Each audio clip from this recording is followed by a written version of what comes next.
ازواج کے علاوہ اولاد کے لیے بھی ہمیں قرآن و سنت میں دعائیں سکھائی گئی ہیں اور ان کا بھی اہتمام کرنا چاہیے. انسان اپنی زندگی میں اپنی بہترین کمائی اپنی اولاد ہی کو سمجھتا ہے اور انسان اپنی زندگی کا بہترین سرمایہ اپنی اولاد پر خرچ کرتا ہے اور اپنے بعد بھی ان کے لیے ہر طرح کی راحتیں اور نعمتیں چھوڑ کر جانا چاہتا ہے. لیکن اگر اولاد نیک ہو تو وہ والدین کے لیے صدقہ جاریہ بھی بنتی ہے اور والدین کے خون پسینے کی کمائی کو ان کی زندگی میں اور ان کی زندگی کے بعد بہترین جگہوں پر استعمال کرتی. لیکن اگر اولاد بگڑی ہوئی ہو تو زندگی میں بھی انسان کے لیے اذیت اور عذاب ہے اور بعد میں بھی اس کے مال کو ضائع کرنے والی ہوتی ہے اور اس کے لیے بدنامی کا سبب بنتی ہے. اس لیے خصوصی طور پر اولاد کے لیے دعائیں کرتے رہنا چاہیے. نبی صلی اللہ علیہ وسلم نے فرمایا 3 قسم کے لوگوں کی دعائیں قبول ہوتی ہیں اور ان کی قبولیت میں کوئی شک و شبہ نہیں. مظلوم کی دعا، مسافر کی دعا اور والد کی دعا اپنی اولاد کے لیے. یعنی جب باپ اپنے بچوں کے لیے دعا کرتا ہے تو وہ دعا بھی قبول ہوتی ہے. اسی طرح نبی صلی اللہ علیہ وسلم نے اس بات سے بھی منع کیا کہ کوئی اپنی اولاد کے خلاف دعا کرے یا اس کو بد دعا دے، کیونکہ وہ بھی قبول ہو جاتی ہے اور پھر انسان کے لیے پریشانی کا باعث بنتی ہے. اس سلسلے میں نبی صلی اللہ علیہ وسلم نے فرمایا اپنی اولاد کو بد دعا نہ دو، ایسا نہ ہو کہ وہ اللہ کی طرف سے قبولیت کی گھڑی ہو اور وہ تمہارے لیے قبول کر لے. اور اگر انسان کی ایسی دعا قبول ہو جائے تو پھر انسان کے لیے سخت پریشانی کا باعث ہو سکتی ہے یہ بات. پھر اسی طرح یہ ہے کہ اگر کسی کی اولاد نہ ہو تو اس کے لیے بھی دعا سکھائی گئی ہے اور وہ دعا ابراہیم علیہ السلام کی دعا ہے جس میں وہ کہتے ہیں رب ہب لی من الصالحین، اے میرے رب مجھے نیک اولاد عطا فرما، صالح لوگوں میں سے عطا فرما.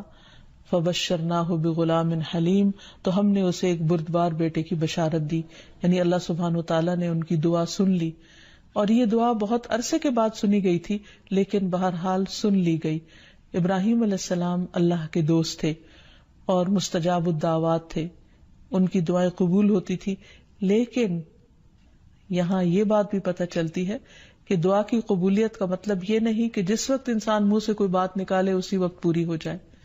اس کی پورے ہونے میں بعض اوقات کئی سال گزر سکتے ہیں، جیسے ہم دیکھتے ہیں یوسف علیہ السلام کے واقعے میں، ابراہیم علیہ السلام اور دیگر پیغمبروں کے سلسلے میں.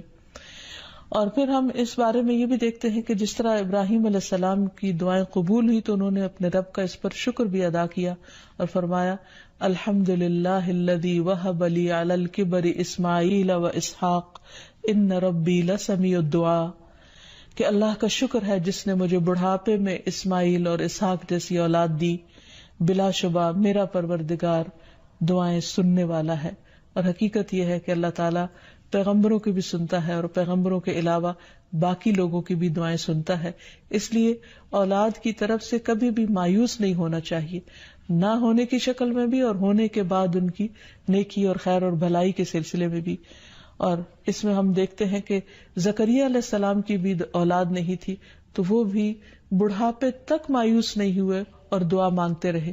اور اس سلسلے میں آتا ہے کہ وہ جب دعا مانگتے تو کہتے رب ہب لی من لدنک ذریۃ طیبہ انک سمیع الدعاء، کہ اے میرے پروردگار تو مجھے اپنے پاس سے نیک اور پاکیزہ سیرت اولاد عطا فرما، تو ہی دعا کا سننے والا ہے.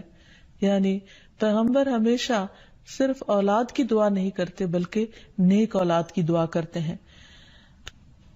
اولاد کا ہونا اللہ سبحانہ وتعالیٰ کا ایک بہت بڑا انعام اور بندے پر بہت بڑا احسان ہے.